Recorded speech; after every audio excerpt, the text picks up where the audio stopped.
It'd be unusual to think that all of those isms are not going to be in the health space as well, because of course they are. And those microaggressions. You know, I feel like the older population are just much more missed and much more dismissed. Also, geography, where you're located, the north-south divide, the life expectancy of people in certain towns and areas in the north of England is very different to those in the big cities. Fran was just there, like this, no music. She's like, I was like, Fran, that's my girl. Hello and welcome to the Social Matters podcast. We are three social workers talking about social matters. Hi, I'm Nadia. Hi, I'm Fran. Hi, I'm Eugene. And today we are going to be, I've got a check-in. I've not told you. Yes, it is. You don't even know what's coming. I just got it 1 minute ago. Yeah. I don't know what's going on. But what I'm going to ask you, so in some of my check-ins with when I do therapy and, you know, just connecting with families, I have Jenga with questions on it. Mm-hmm. And one of the questions is, what do you do to keep yourself healthy? Often people kind of think about physical health, but we kind of talk as well about, you know, you can keep yourself healthy, not just physically, but kind of mentally, emotionally, spiritually. So that's the question. What do you do to keep yourself healthy? Wow, right in there. Yeah. Therapy, you know? Yeah. That's what I want. Eugene was only woke up 10 minutes ago and is only in the room a minute ago. So I'm happy to go if it'd be helpful. It's funny because, you know, when we talk about when I wake up and I leave you voice notes and I've got my morning voice, I'm realising this is the first time I'm actually speaking. Oh, is it? Yeah. Oh, is it? The morning voice is a little bit there. A great question, and it's funny because when you said it, I think I sort of went straight to maybe like physical health and kind of exercise. So I'm going to try and answer it without that because it is so much like more all-encompassing. And I suppose I'm going to think about like a lovely weekend that I had and think what were the ingredients of that. So I think one was dancing. Yeah. I had two nights back-to-back raving. Look at you. Yeah, look at me, 75. My God. Nah, man, you're 21. And there is something about dancing, and I know you love to dance. Well, we all love to dance. About the movement of the body, but dancing with people. Because I think there's the individual thing, but I guess for me it's a dancing with people. And like, particularly when I arrived at Alexandra Palace on Friday night in London, it's like this massive, like temple-like space, and I got there a little bit later, standard, and everyone was already in there, and you know, you just go in and everyone was in, and you just give each other the look, and you don't need to speak, you just like in, and strangers smiling. So there's something about dancing, and I guess the connection of that of seeing friends, and then the other thing is community, and I guess like to share what we did on Saturday. So we had the kind of unveiling of the Social Matters sponsored kit for a children's football team in Hackney in London. So we have the boys team and the girls team in Hackney district. Yeah. So they're all year 6, aren't they? Yeah. And we went, and it was almost like off the back of the kind of dancing and the joy that gave, it just felt part of something. So it's watching them be part of something, but then us kind of being part of that community now and sharing that. So I think, I guess the commonality is connection and community, and I kind of need that. And I think, you know, we are social beings, and whilst I'm okay in my own company, when you have those cup-filling moments, which was a really like 24 hours, I think that is really important to me. So like, being part of community is so important. I love that. Do you know what my lasting image from Saturday when like greeting you both is like I was driving in with my sister into the car park, shout out Roses, and Fran, so clearly I could see that you'd still been raving. Fran was just there raving like this, no music. She's like, I was like, Fran, that's my girl. I loved that. I loved it. Such a warm welcome. What about you two? I'm glad you went first because your answer kind of triggered thoughts in my head, and I'll use my weekend to kind of answer the question as well.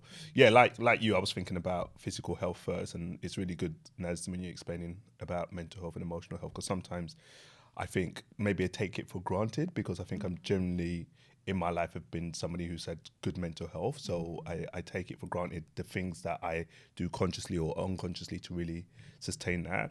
So like you, with the weekend, I don't dislike dancing, but I don't think I'm like, I don't think I'll be the first on the dance floor with, but like the two of you. I think you two can vibe to any song. Yeah. For me, I have a select True. category of music. But when you're in, you're in. Yeah. And if the DJ ain't DJing for me, then I'll be like, oh, just a two-step. But then, like, I remember when we walked in and then we were seeing people and then shout out to Ben Lindsay who was on the decks. He was playing my tunes. We just missed the end of his set. He was playing my tunes and I was just getting me started vibing. I was like, yeah! Because I was actually feeling tired when I was rolling up. But then as soon as I got in those tunes, so those really slapped. But for me, it's community, it's being around people. I love seeing other people's energy. I love seeing other people happy. I think that does a lot for my mental health and my emotional health. I love the opportunity to connect with people on any level. I love the kind of giving back and seeing those children on Saturday, but also their parents, like the way that like when their parents were saying thank you to us, I was like, this is like minor, like I don't, but the way that they were thanking us, it meant a lot. And then when we were talking to some of the parents and the amount of like time and money that they have to put to their kids to do what they enjoy, but also some of them all of them probably are thinking about making it professional. Not all of them will, but the money and time that comes from parents. So just a little bit of sponsorship to kind of reduce some of their costs a bit helps a lot. So that gave me a lot of joy. Then I'm wearing the Arsenal kit. Oh, what happened? What happened on Sunday? Come on now. I just so happened to pick this up. But Sunday, like, it was the game was such a vibe. Like, I was thinking about you. I knew you were there. Yeah. The game was such a vibe. Tottenham at home, we won 4-1, but like the atmosphere was wild. It was so good, and the performance matched the prep and the build up and the atmosphere. So doing things I love and connecting with things I love is really important. And then the physical health. I enjoy playing sports. That's a big part of my life. But also some things that maybe isn't always so obvious with somebody who is extroverted like me. I think alone time is also important. Like I really enjoy being around people, but I also love a weekend when I'm just not doing anything or time to just recharge. I couldn't do that for like a whole week, but I think in the pattern of my life, I need that time to really recharge as well. So I think those are probably the way I keep healthy holistically. You would have been unhappy, wouldn't he, when we had the raffle at the kids' football and I won, but he was one off getting those Tottenham shorts. Yeah. But it's like, you were like, ah! But it's happened. We had the raffle at the Power of the Fight event, lost that. This raffle, lost that. I never win raffles except for that time when I won. Won every prize. What about you, Dad? Yeah, I like to move and be physical, so definitely movement is something that really helps me kind of keep healthy. Dancing, going gym, swimming, running, like I just like to move. That's one thing. My eating, I like to eat, so I just eat most things. But I think I could probably be better at eating in terms of like what I put in. But I am quite thoughtful about what goes in as well. You're very thoughtful. I am thoughtful about it. So I'd say that in terms of like my physical health. But like you both, connection, so important to me with other people and also with, my higher power as well. Connection is something that is super important, that I spend time thinking about and kind of doing quite intentionally. But that's definitely something that I think about in terms of how I keep myself kind of spiritually healthy, like going to church, praying, but also like serving like people, because that is such a big part of like my kind of, I suppose, practice. And that brings me a lot of joy. So kind of similar to what you were saying about how appreciative people at the football were about what we'd done. When you do good for others, when you're able to kind of give not just finances, but kind words, time, attention, it does so much. So I think those are the ways that I think about how I kind of keep myself kind of healthy as well. Emotionally, I kind of talk. I like to talk to people, and I like to just process things is a way that I kind of think about keeping myself healthy emotionally. And I like crying. I cry in It's good to cry. Yeah, it's such a release. It's a great question, and I guess one for listeners to ponder on as well, because I think there's something about like really thinking intentionally about what it is. Because it's stuff that we all will do maybe without thinking about, but actually what was it that made those moments so good? So love that. What about singing? Oh, Because you've got such a beautiful voice, but angel. we rarely, if you sung at the rate I sung, then everyone would feel really happy. My voice is terrible, but I sing way more than you. But I know you do it as a part of your church, and when I've heard you sing as well, I wonder whether that's also a contributing factor. When I hit the notes, it is so nice. See, it is a really nice, but when I hit bum notes, it does not feel good. Look who you're talking to. I don't know. Everything sounds like Beyonce to me. But it is hard, that, because my girlfriend can sing. So when we're just singing in the car, it has changed my relationship with singing. And even though she doesn't cuss me, I can just tell like she's like the screeching that I do. So even though you can see it's part encouraging, but it's hard when you're with someone that can really sing, because it makes my screech. So this is exactly why I sing all the time around you, to make you guys feel better. I want to hear screeching. Come and see screeching. But singing is a release as well, because when you feel it, like not just out here, but like in your body, like it is a thing as well to keep myself healthy. Thanks for that.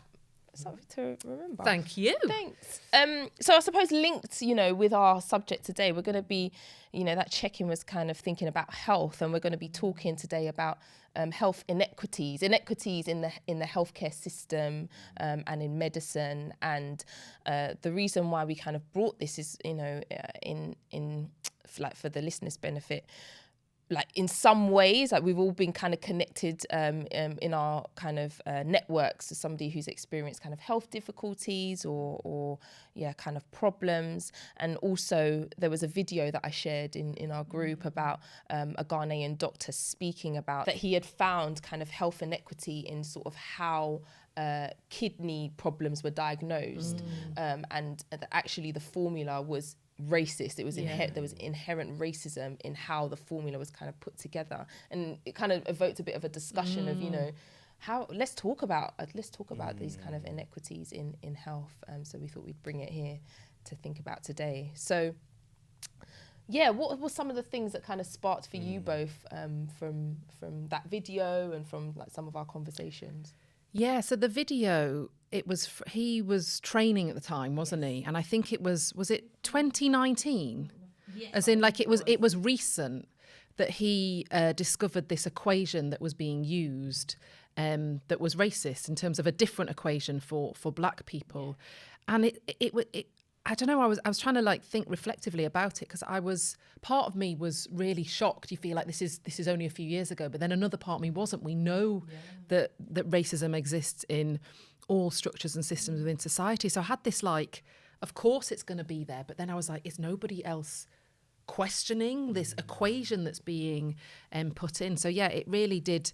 It shocked me, but then we know from like our work in diversity and inclusion that those disparities are there, and thinking about who develops those systems, those equations. And another related conversation we've had is about BMI, isn't it? Yeah. And how sort of who developed that and who was it developed on. And I'm just going to read something, if that's okay, around the kind of development and evolution of BMI. Body mass index was developed in the 1830s by a Belgian astronomer and mathematician who was not a medical professional. No way! Yeah, he created the formula known as the Quetelet Index at the time as a simple statistical tool to determine the average man among white European populations.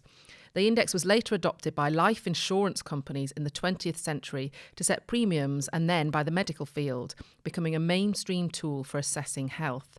This widespread adoption occurred despite the tool's limited and non-medical origins, effectively using a measure based on a narrow population, white men, as a universal standard. It was also used and tied to the eugenics movement, which sought to define normal and abnormal bodies to justify racist, classist and ableist ideologies. So again, like we've had our own discussions about like how can one single measure be based, even if we just look at us and our different kind of bodies, but then hearing even more that it's from like some guy who's looking at the stars makes it seem even more like fantastical. So that's led to medical misdiagnoses. So physicians using BMI as a sole indicator may misdiagnose or underdiagnose conditions. Sometimes it could be used as a sole criterion, determine eligibility for medical treatments. And again, maybe saying somebody's overweight and they need to lose weight when actually, you know, their body is, you know, okay for their kind of height and size and everything. And then another interesting one as well was the impact of racism as a stressor. So experiences of structural and interpersonal racism are significant chronic stressors that can lead to health disparities, including abdominal fat accumulation in Black and Asian women. So again, thinking how the kind of cultural, social impact of racism can show up as weight that can then be kind of you know, misdiagnosed as well, but actually thinking about why might, you know, people carry weight in different places as well. So I was just like, wow. And again, we've had that discussion, but that's just one example. And that is used all the time. I literally had my BMI taken a couple of months ago when I went for my over 40s check, and they're like, right, height, weight, off you go. Yeah.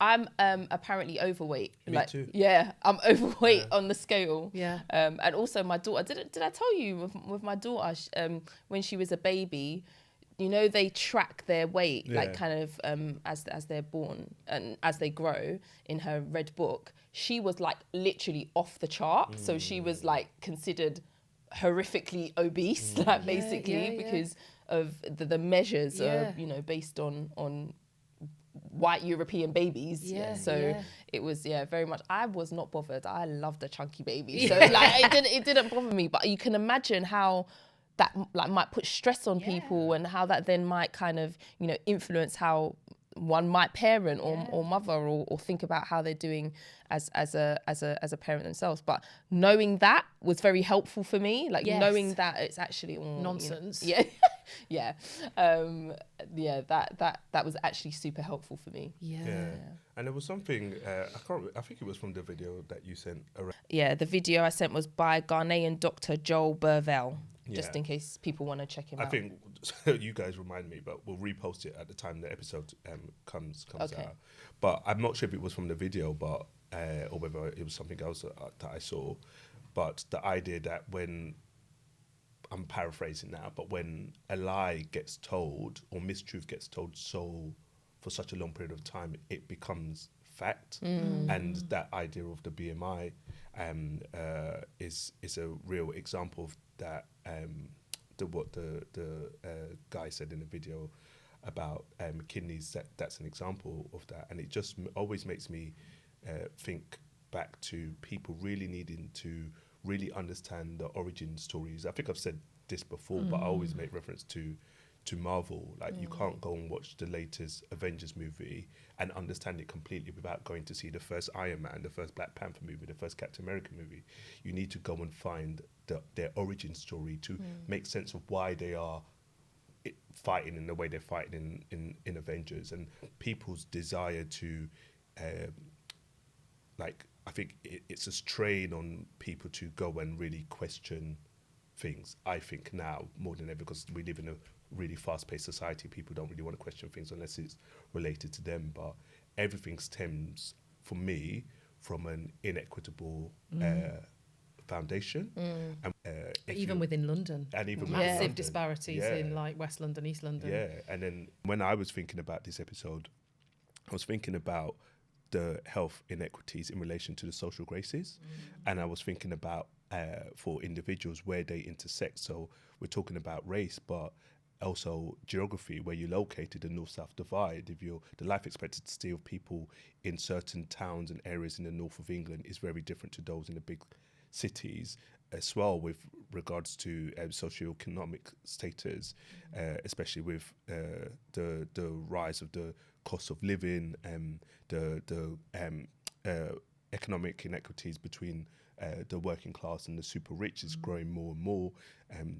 Thinking about age, thinking about race, thinking about sexual orientation, and all of these factors when you really think about them, and in relation to the health service, that people with marginalised identities will be discriminated against in one way or the other. And then where they intersect, thinking about race intersecting with class, intersecting with geography, intersecting with sexual orientation, intersecting with age, you're less likely to be given the standard of healthcare that you should deserve. And it's important to hold on to the fact that when I talk about this, I'm not necessarily locating the problem within the individual. That individuals are part of a system, and that's where there needs to be an understanding of it being a systemic problem, an institutional problem. That individual doctor or nurse is not going out to intentionally cause harm to this individual. They are part of a system and institution that the foundations have been based on inequity, on discrimination, and that's what we need to unpick. Yeah, 100%. I think, you know, our doctors, if you try and book a doctor's appointment, they'll say, oh, well, for mine, I don't know if it's everywhere, but like, we can only deal with one thing at a time. And that's because we've only got 10 minutes. They've got 10 minutes to, you know, assess the situation, understand what needs to happen, maybe make the referral, you know, and do what needs to be done. And so when you're the patient trying to book, it's like, oh, it's so nonsensical. What, I can only, you know, spend 10 minutes talking about one thing and then I have to book another appointment to talk about something else. But then what's happening for the person who's then in the system? They're in a system where they're just trying to get through as many people as possible. And that then, you know, impacts on how they're able to assess, how much thought they're able to give things, how they're able to kind of consider what might be happening, wanting to maybe understand the importance of wanting to maybe take a holistic picture, but being unable to. Like, it's such a challenge. And I just really feel for medical professionals in the system, because they, you know, I'm quite sure went into this to do good, and the system is squashing and restraining their ability in order to do that. And almost forcing that zooming in, because there isn't the time, space or capacity to kind of zoom out and often look at the person sort of holistically. And I think back to thinking about kind of BMI and those inequalities and that idea of like normalcy, it's a very narrow definition, isn't it? That's in all of the kind of medical, you know, particularly in the UK, even just like in the medical kind of training, you know, it's often maybe not as broad as it could be, maybe looking at kind of things on white bodies rather than kind of different skin tones, you know, maybe probably like based on a white man. So, you know, if you deviate from that norm, how much training do they get? And when we've talked about kind of the menopause on here, like, again, in terms of that intersectionality and that kind of social structural hierarchy, you know, white men over women, and then, you know, you put all those intersecting identities. I don't think that the training's always there, which again is not the fault of medical professionals, but also, like you said, when it's so overstretched, that time to kind of look up and be like, how are you, and what about all those other symptoms, is sadly not there. And it would be unusual to think, you know, in our work in kind of diversity, equity and inclusion kind of training and consultancy and what we do, it would be unusual to think that all of those isms are not going to be in the health space as well, because of course they are. And those microaggressions, like I as a queer woman have had many a microaggression in a GP asking about my husband, asking what contraception I want. I was like, my contraception's a woman, thank you. Okay, bye. But no, but there's that assumed heterosexuality kind of straight away, which, you know, it happens so many times. So I think it's kind of like there's the impact of those inequalities, but then there's kind of, what's happening in those interactions as well. When you were talking about training and images of white bodies used in training, I saw something the other day of the image of, you know, that picture of, if I describe it, I'm sure you'll kind of connect with it. There's a picture of a baby in utero, and it's only the other day, for the first time, did I see a black baby in a black body. Like, I think you've spoken about that. I've seen it before, and I was like, wow, like I didn't even clock that, because the image that we're fed is the white body with a white baby in utero, and that was so powerful to me to see that. I don't think I've seen it. Oh, No, and I think like I had a similar reaction to you when I saw it, but the fact that it's not like images like that are not out there, that's the problem. Because it was also, there's two things that I was thinking of, and first thing is also thinking about the inequity and the discrimination in relation to mental health as well, and people with minoritized identity being overrepresented in mental health diagnoses, black people being more likely to be diagnosed and institutionalized because of mental health, and also in our lifetime, the way that people responded to same-sex relationships, like they saw it as a mental health problem, and the way to medicate or therapize it out of the individual. Like, this is all within our lifetime, and there's still some parts of, not the health system necessarily, but the parts of society that still believes in that. So I think attached to your question, your checking question, I think thinking about the physical, but also the emotional and the mental and the psychological, like those kind of grains of operating or thinking are still in our system. And then it led to my question, the question I had in my head around, so if we know this, what can be done to like mitigate against that, which I don't really know. I know maybe micro answers, but the grand and big answer. But what are your thoughts on that? I was so very recently kind of came to know of a scenario where I don't know if you know, but post 70, women aren't routinely checked. They don't routinely have mammograms, and so a family member kind of said to another, oh, you know, this person was like in their 80s, so, oh, maybe you should just go and get a check, like, because you know, you haven't had one for years, and also it's not going to happen unless you go and kind of ask for it and request it. So that's what they did, and they found that the person had breast cancer, and the doctor was like, that decision saved your life, because if you didn't, then, you know, that would have just, you know, kind of grown. And it's things like that you have to, like, in terms of your question of how do you answer it, it's like you almost have to be proactive, and you have to seek out the kind of checks and the, you know, understand and educate yourself. Okay, what does the system do? What, you know, why not? Because ultimately the system's kind of built on like statistics and probabilities and, you know, all the rest of it. So thinking about age as one of the kind of intersecting kind of factors where you may experience discrimination, the older you get, it's a bit like, oh, you know, is it worth getting checked? Or, you know, I feel like the older population are just much more missed and much more dismissed. So I think that something about being proactive and seeking out information and knowledge is one way to kind of counter it. Yeah, massively. And that example of ageism in the kind of health inequities.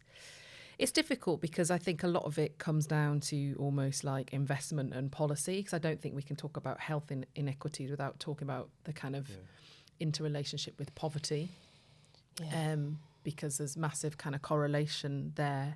So, you know, like it's kind of back down to my socialist ideals, invest in the NHS. I guess one of the things that, you know, it can always be beneficial to all of us is around kind of education and kind of knowledge is power, and the sharing of information, like the example of the Ghanaian doctor that we spoke about. He really shared that dilemma of, you know, he's a medical student, so not feeling like, you know, there's a power element there of how he felt able to challenge the status quo and the kind of system, but he shared it on social media, and then that took flight and got things changed. So it was a kind of real talk to, you know, the real dilemma of how things become entrenched. Like we talked about the BMI on a kind of simplistic version. You think, can someone just tear it up? But it's so entrenched in our system that people don't question it. Like you said, it becomes a truth, it becomes the norm. But actually, how can, you know, knowledge and wisdom and power be shared in different forms to challenge some of these inequities, for the training to become more kind of intersectional and more diverse. And it's hard because, like I said, before, we don't want to put it all on the kind of medical professionals. It's a wider kind of systems issue.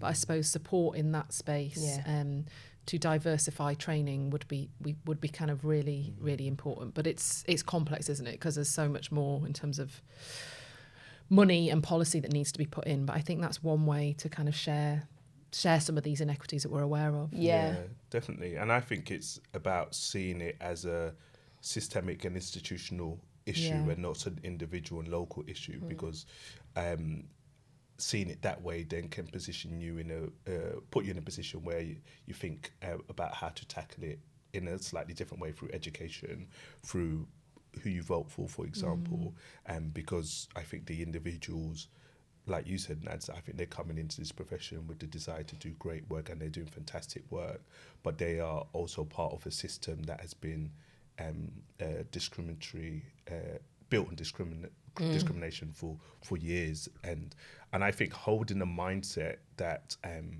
for me, fairness is contextual, so absolute fairness does not exist, and people who are like, things are equal now, everyone gets a fair kind of shot or whatever, that's contextual. I think things may be fair, things may be equal in certain scenarios, but I think things are unfair and unequal when we look at things on the systemic and institutional level. So I think having that mindset should motivate people to educate themselves, to challenge, to look at exceptions, to look at difference, to critique what people say about your health in a healthy way, not to dismiss it, but to do your own research, get second opinions as well.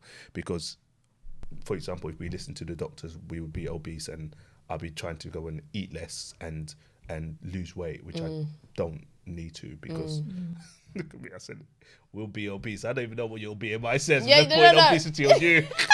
it basically. Mine says I think mine says I'm last time overweight. It's overweight and obese. I think mine was touching on obese. I think mine's overweight. Yeah. I'm not sure. Oh, sorry, I should have put obese. I don't know, but I don't listen. They'll probably think I'm obese. That was a little while ago when I was trying to get trim for my party. Now I'm probably obese. Yeah. I was hitting on it because I've always weighed more in terms of kind of muscle. I think I was like a 25s overweight. And I think I was like 24.9. Yeah. Wow. Yeah, I'm high.